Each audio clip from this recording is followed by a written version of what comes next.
You know the economy is awkward right now, more so than a teenager transitioning through puberty. Everything costs more today than it did a year ago, and our home expenses have exploded in recent months, and taking our spare change with it. High inflation in tandem with the Fed's rate hikes makes our standard of living heavier. Unemployment is still low, but there are more job vacancies than the unemployed.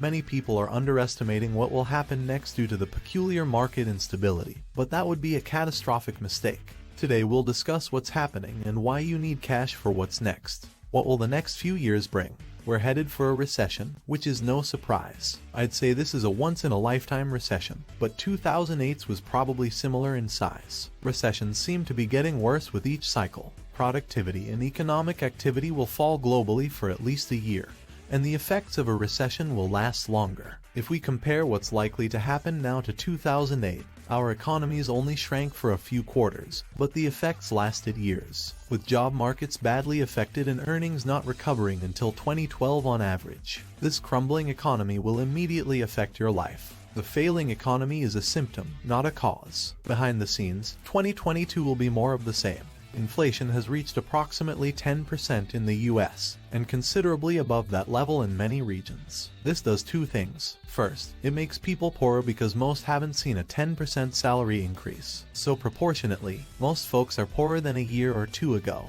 This impacts businesses and their earnings, since consumers will be less able to buy the things they used to because their cash is now tied to housing bills, insurance, and basic necessities like food. Recent earnings reports that companies are losing money, so corporations lower their salaries. They lay off some employees and invest less in their own business, which ripples through the economy and affects everything. Inflation terrifies the government and central banks. It scares them because it fundamentally harms the economy. Most central banks raised interest rates in 2022 to restrict economic activity, put inflation under control, and stabilize prices. The Fed is doing this so strongly that most investors think the balance has tipped in the other side. That inflation won't be an issue in a year or two owing to the Fed's activity, but that the Fed's fight against inflation will trigger a recession. Two primary factors are currently producing a recession. Inflation hurts consumers, so we use a recession to counter it. Not to add the COVID lockdowns and housing market crashes in China, Russia, and Ukraine. With the battle between these two countries and Europe's energy issue, a big recession is on the way. We can only be as prepared as possible. Here's the video's upside. A recession means cheaper asset prices overall. Stocks have been losing value for virtually all of 2022, with indexes down as much as 30%. If you've been following the markets, you've probably seen how poorly stocks have performed this year. LinkedIn voters agree. Some of America's biggest and most successful corporations are losing 70 or 80% of their value this year. Recessions are normal, and the markets are always tied to the economy. We're also seeing housing markets decline and perhaps crash, so it's not just stocks. Mortgage rates have reached 7% for the average U.S. buyer in recent months as the Fed raises interest rates. Doubled in 2 years. People can't afford the same house as last year. As interest rates rise, they won't be able to afford what they can now. This will affect property prices across the country and the world because it's happening in every Western economy. Fewer buyers and less buying desire and pressure will cause house prices to fall. Some prices could fall 40 or 50%. Smart investors can profit from falling stock prices. Many investors have gained billions by buying stocks, companies, or real estate during economic downturns. We also observe this with non-billionaires. Graham Stephan is renowned as the king of finance, but he started out as a realtor in the early 2010 when house values hadn't recovered from the housing market catastrophe. He bought investment homes for a quarter of their current market value. He wasn't wealthy then. He just graduated. He had just started his first adult job as a realtor and had no family, riches, or college education.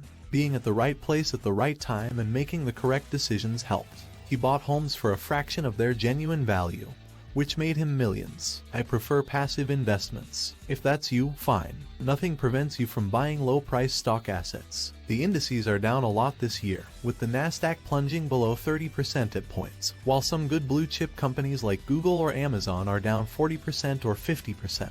As I've stated, the economy and market environment in which these companies will operate over the next couple of years will get worse, not better, which means stock prices will likely continue to fall.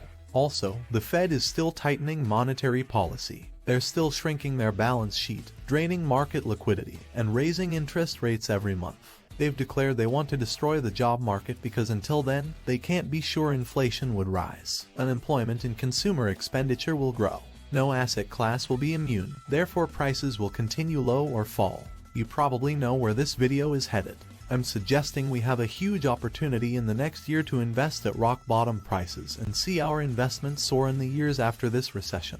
This notion requires one thing that's hard to execute now, especially with inflation so high, as the video's title suggests. Without cash, you can't buy at these low costs. So start saving now. Some will argue that's ridiculous. Why save cash when I can utilize debt to buy low? The problem with this line of reasoning is that it will get tougher to amass this debt as time goes on.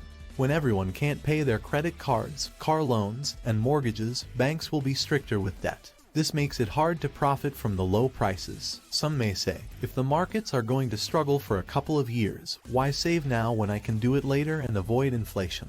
When the recession hits, you may not be able to do this. You could lose your work or face a wage decrease. Or maybe your partner sees something similar. Or maybe your industry suffers and you have to start your corporate career anew in a new sector with a new firm. Saving money to take advantage of this chance in the future is not assured. History shows this. Millions of individuals knew 2008 was the right opportunity to invest. The economy was so bad that they couldn't invest in the stock market.